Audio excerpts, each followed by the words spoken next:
Coming to you from St. George, Utah, this is the podcast 70 is the New 50, a fun view of the joyous side of aging. Brought to you by Utah Tech University, the Institute for Continued Learning, the City of St. George, Washington County, and Intermountain Health. And now, 70 is the New 50. And welcome to 70 is the New 50. I'm Jan Graham Hunt, creator and host. I'm a retired lawyer from Salt Lake City. My husband and I moved here 10 years ago to St. George. I love the Red Rocks, the clean air, and the pickleball. This is our podcast's second season, and I'm happy to be joined by my co-host, Wendy King. Wendy's traveling this week, and when she will be back for our next episode. We are recording in a podcast studio run by Sean Denovan on the campus of Utah Tech University in St. George, Utah.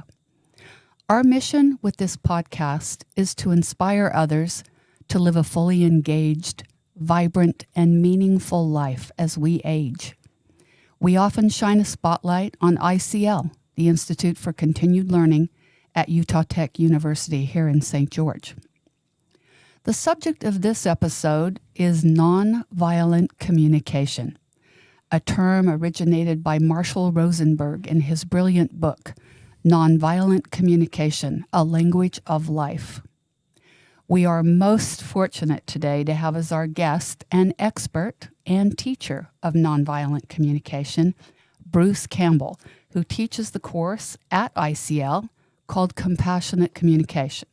My husband's in the class and loves it. So welcome, Bruce Campbell. Thank you.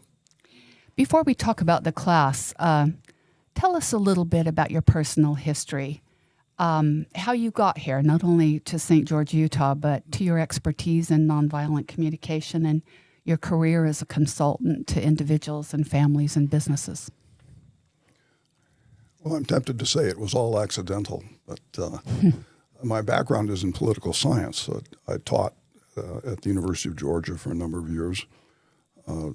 Left that job and became a businessman, an entrepreneur for another number of years. And then I retired and started casting around for things to do and more or less accidentally discovered nonviolent communication. There was a fellow here in town who happened to give a course, and my wife and I both took it. We were sort of intrigued by the ideas in the course. Long story short, we ended up taking dozens of days of workshops. I think my count is at 110 or something like that. Oh, my. Yeah. And early on, since I had the background of teaching, I thought, well, I'd like to teach this course. And I first taught it at ICL in about 2012. Taught it pretty much annually until COVID, and then took a break a couple of years, and now I'm back doing it again. And I know the class is very popular, one of the most popular classes here at ICL. And but you also do private work as a consultant as well when you have time, I'm guessing. I have done. Nonviolent communication has applications in couples counseling. It has applications in business, high-performance team building, right. That sort of thing. Anywhere that communication has broken down and resulted in disconnection, then we can use these principles. Wonderful. Well, I love the term nonviolent communication. What does it mean? Well, that's a big question. I don't use that term, at least initially, because it scares people. I remember talking to my mother years ago and telling her, I've discovered this wonderful thing called nonviolent communication. First thing she said was, I don't communicate violently. Sure. And so it promotes some defensiveness at times. Yeah, exactly. Mm-hmm. And people don't identify with it. And so when we use the phrase compassionate communication, that has a softer feel, and people say, I'd really like to know more about that. But so by definition, what we mean by violence is any behavior that fails to take into account the needs of both parties. And so you can imagine that violence, the first thing we think of perhaps is physical violence. I yell, I curse, I slam doors, I strike, the person that I'm in conflict with. But it's a much broader concept than that. If I were to say to you, you make me sick, you would have a reaction to that, a hurt reaction. Yes, right. So I failed to take into account your need for respect or consideration. So it encompasses the idea that you can do harm with communication. Yes, absolutely. It's such a huge topic. I know at the first of the year, the Harvard study came out that was on all the news shows about what creates a happy life. And it boiled down to a few simple principles that had nothing to do with money or property ownership or achievement or praise. It had to do with your connection to other people. And of course, that's grounded in communication, and it is the vital skill in relationships. Yet, Bruce, most of us manage to screw it up pretty badly. So for this podcast, which is about those of us who are aging, is it too late for us to learn how to get it right? Absolutely not. I'm witness to that. I discovered NVC, that is nonviolent communication, at the age of 65, and it has changed my life. That's wonderful. It's changed my life. It has made me much more aware of a side of my personality that I had simply ignored for those 65 years.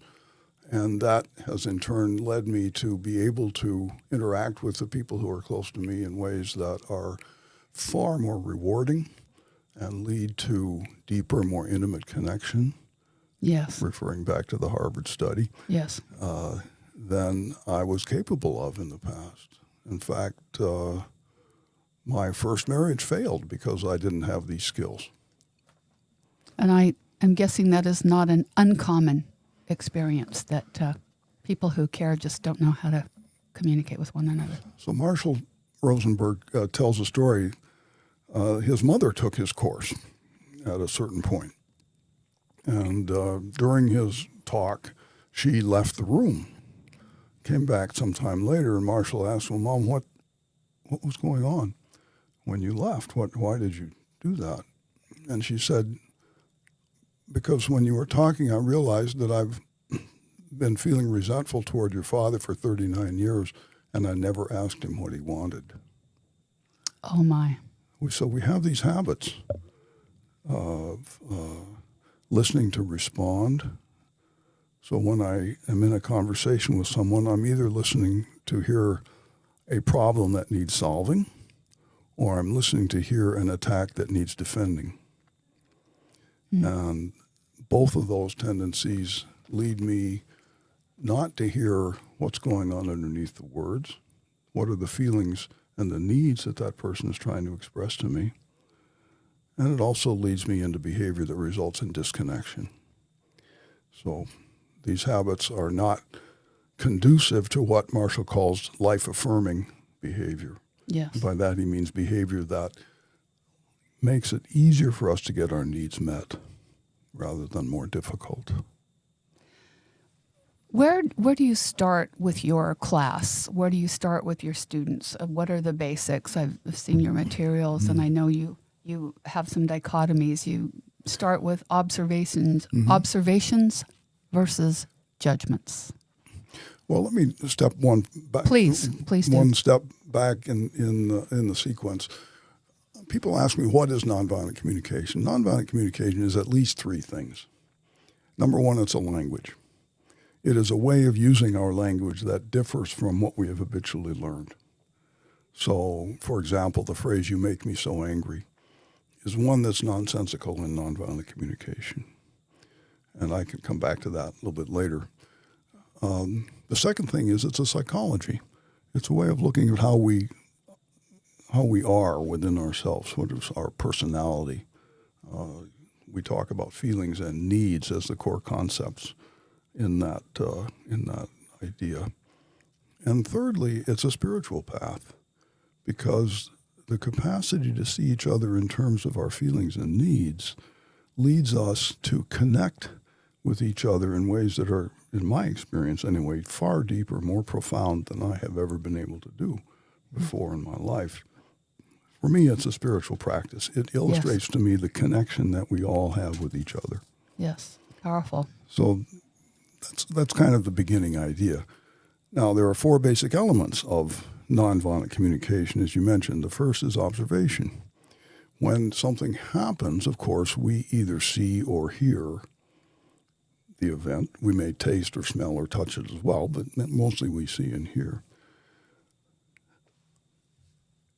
Usually we don't leave it at that.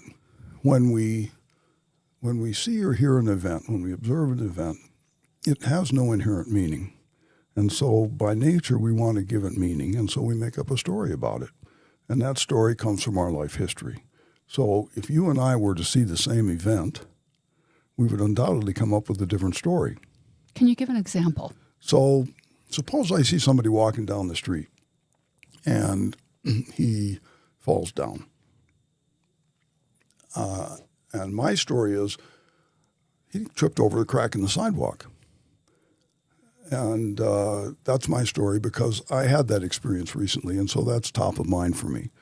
Your story might be he didn't really fall down. He just stumbled because that squirrel ran across his path. Didn't you see that? Because in your life history, that has relevance to you. And tripping over a crack in the sidewalk doesn't. So we come up with different ideas about what we see.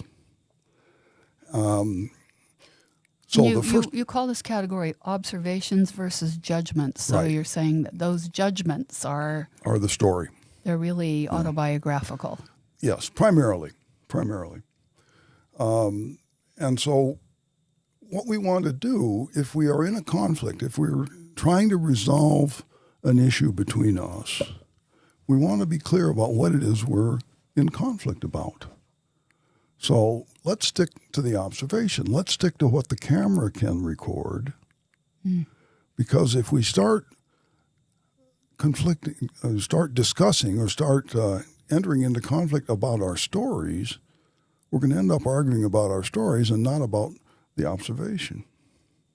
We're arguing about what we're arguing about, in other words, and it becomes unproductive. Indeed. So difference between observation and judgment or the story that we create. Now, this doesn't mean that we should not have a story. Of course, we inevitably have stories. It's just that we should be able to recognize the difference. So that's the first piece.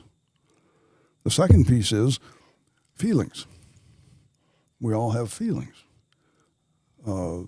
I am a pretty good example of a person who was taught to ignore his feelings or suppress them. Right. My father once told me, Bruce, if I ever get angry, I've failed.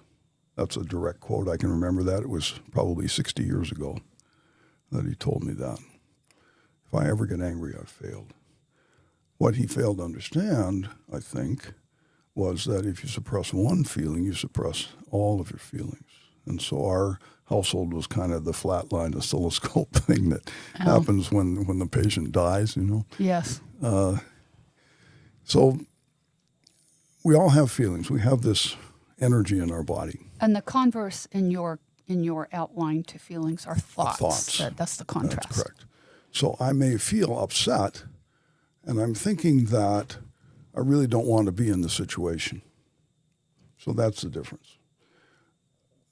Put it another way, feelings are an expression of what is within us, our inner truth, if you will. Thoughts are our mind projecting itself out into the world. So thoughts are about the world, feelings express what is within. And that's a very important distinction in nonviolent communication. And it leads to the next differentiation, if you're ready to go to there. Yes. It is needs versus strategies. So there are two elements to our inner world in the nonviolent framework, feelings and needs. Needs represent our core energy, what Marshall called blessed divine energy, because he wanted to connect his philosophy to a divine concept. Other people have called it life force. The Quakers call it the divine spark, the peace of God that each of us has within us. The French have this wonderful phrase, élan vital, which sort of is poetic to me. But anyway. It's vital life. Yeah. It's this the energy that we all carry within us that motivates our behavior. Now, how does it motivate our behavior? It lets itself be known through feelings. So if I have a need for food, for nurturing, if I have a need for nurturing, my body is going to tell me that by the feeling of hunger. And I will resolve this need by eating. So that's a direct example of how this works. If I'm in a situation that brings my safety into doubt, I'm walking down a dark street at night and this big black dog comes running toward me. My need in that moment will be energized is safety. My feeling will be apprehension or fear or terror. And my strategy will be to run somewhere where the dog can't get at me. So that's the sequence. So again, it's important to differentiate between needs and strategies. Needs are part of our inner world. Strategies are the behaviors that we engage in order to get our needs met. Now, so if we're trying to communicate clearly with someone important to us, we want to focus on our needs. And we want to tell them what our needs are. Share that honestly. Absolutely. Mm-hmm. Vulnerability is a big part of nonviolent communication. It's one of the reasons why people find it so difficult. Because, of course, to be vulnerable brings up the possibility that if we show ourselves as we truly are, we'll be rejected, we'll be cast out. And that's a fearful idea for a lot of people. Sure. And as you pointed out with your history, a lot of us are raised to think that being honest about our needs is shameful. I think a lot of people have that idea. Causes us to feel shame. Yeah. The word needs is a bit unfortunate because it's closely related to the word needy. Yes. And it's absolutely not the same thing. Neediness conveys dependence, weakness. There are all kinds of judgments that people have around that idea, which is very different from what I mean by the word need, which is this internal energy that I'm talking about. That we all have. Yes, absolutely. It's a basic part of being human. Exactly.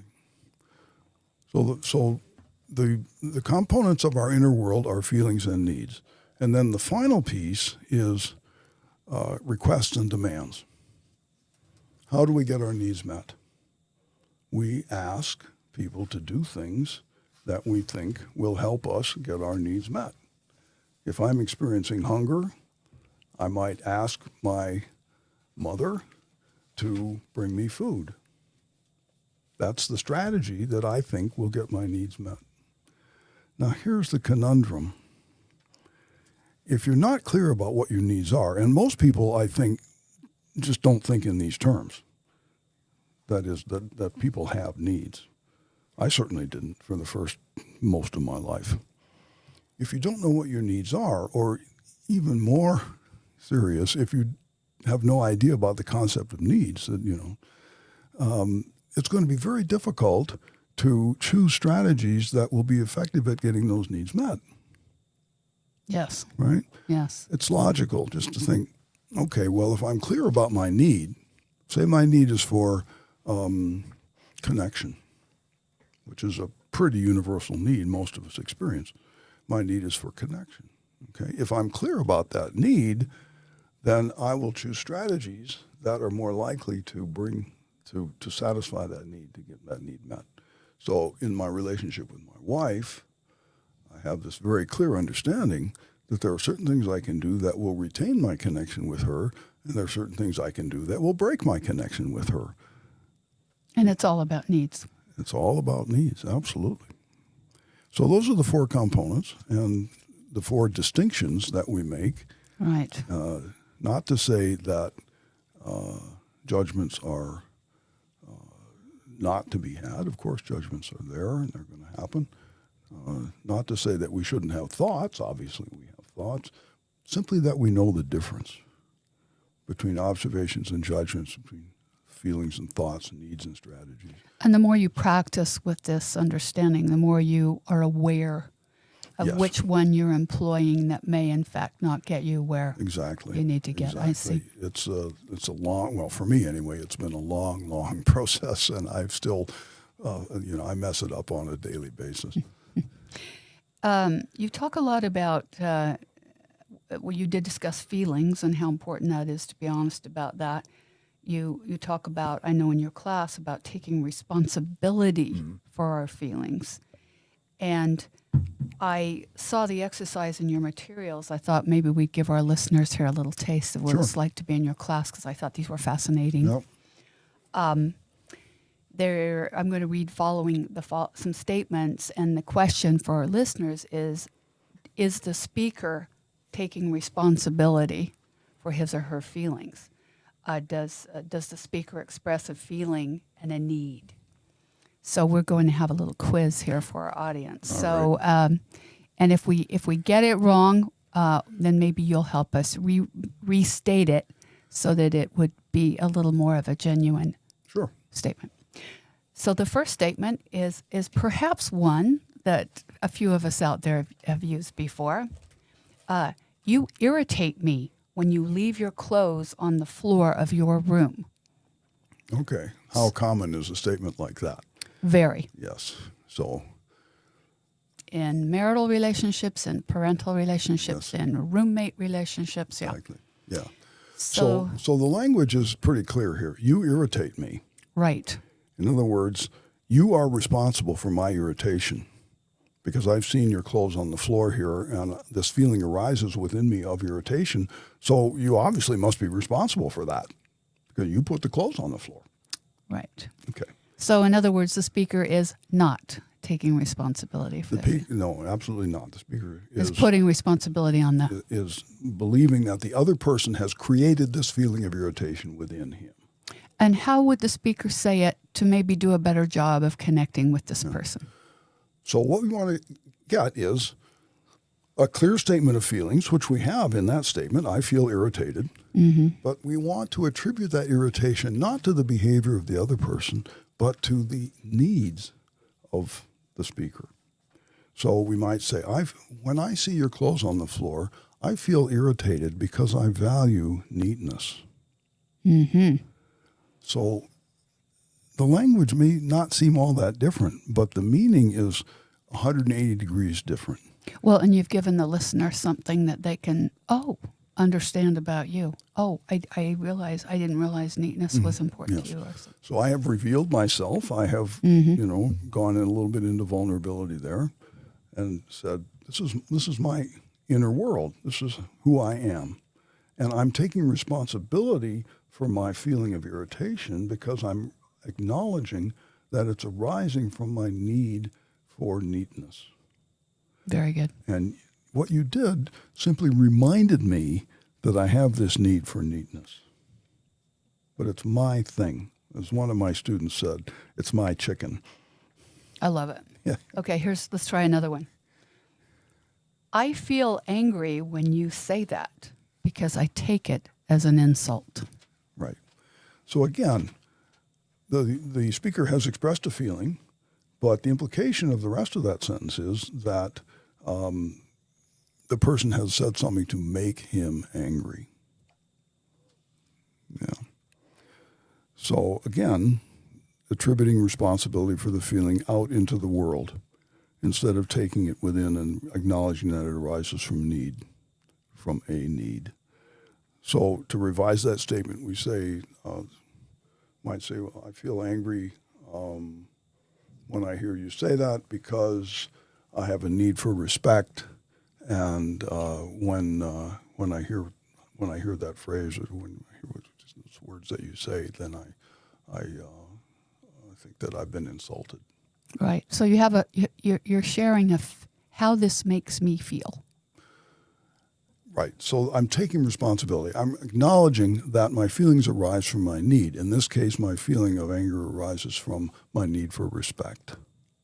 Very good. Yeah. That's honest. Here's another one. I feel scared when you raise your voice. And that one is a little marginal. I feel scared when you raise your voice. Raising your voice is an observation. Mm-hmm. So you're not accusing the other person of making you feel scared. To clarify that, you might say, when you raise your voice, I feel scared because I am uncertain about your intentions.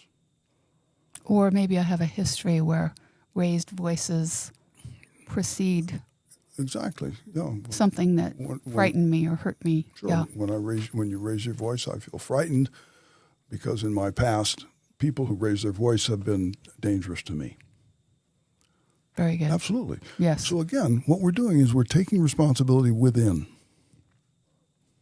instead of putting it out in the world. Right. Let's try one more. I like this one. I am very moved by your kindness. Mm-hmm. That one I'm okay with. It seems honest. Yeah. So your kindness is something that has been observed. I feel moved. If you wanted to make it more technically NVC, you might say when you helped me with that task that I had, I felt moved because it met my need for cooperation. Mm-hmm. Very good. Again, we're being specific about what our need is and acknowledging that our feelings arise from our own needs. Okay, I'm going to do one more. It's our last one. I feel frustrated when people don't call me back because I need consideration. Okay, well, I'm good with that one. So it's clear what the feeling is. I feel frustrated, and the speaker has taken responsibility for his feelings. Right. So it's important to feel considered and yes. valued by others. My need for consideration has been energized in this moment, and I'm acknowledging that. So you can understand that when we use this language, it lets the other person off the hook, right? If I say I feel frustrated, I feel frustrated when you come late because I have a real need for punctuality. Or I feel frustrated when you come late because I have another commitment, and now I'm worried that I'm going to be late for that commitment. And that's very different than saying, I feel frustrated when you're late, you're rude. Exactly. Or labeling them in some way. Or simply saying you're late. Or why are you late? Or right. You're always late. That's the worst one. Judgments. Yeah. Right. So what's going to happen here, if the conversation starts that way, is you're going to start arguing about whether I'm always late or I'm late some of the time, or this is the first time in my life I've ever been late. So you're arguing about what you're arguing about. And then any chance of meaningful connection is probably at an end. The probability has taken a nosedive. Right. Yeah, right. Exactly. Yeah. Well, I would love to talk to you for a few more hours about this, as I think most people would. But I want to close with this question. This is a podcast about living a fully engaged and vibrant life as we age. Do you mind if I ask your age? I am 79. All right. I'm surprised. So my students, I have classes with young people. Yes. And early 70s people. When I tell them I was born during the Second World War, their eyes get big. Yeah. So it's sort of like that's the 19th century. Well, and that's the point here. Your energy and, of course, your activity is very youthful. And so tell us your secret. How do you approach life? What keeps you feeling so fully motivated and I would say connected with your passion? Well, that's an interesting question. Well, you remind me of that Harvard study. So the three factors that the Harvard study came up with was health, purpose, and connection. So, as I said earlier on, for me, this NVC path that I'm on has allowed me to create and maintain deep, intimate, meaningful connections with other people. And as I look back on my life, I realized that I wasn't able to do that, and to my great sorrow in some cases. Purpose, well, I teach. I share this And I think sometimes people get it and actually make changes. Marshall says in his book somewhere that if you put these principles into praxis, it will inevitably change your life. Inevitably, he says. I believe that. Yeah. Yes. And it has changed my life, I can say that.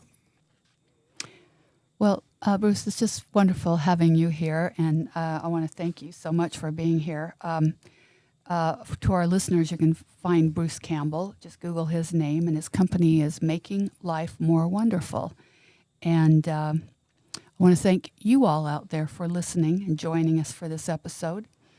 My family spent the last summer in France, so I will close with my favorite phrase, which is à la prochaine. It means we'll see you next time on 70 is the New 50.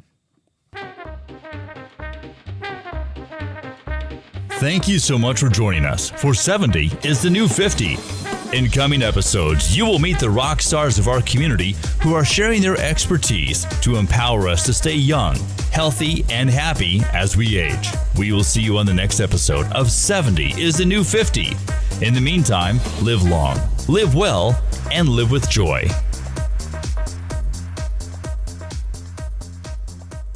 This has been a production from a podcast studio.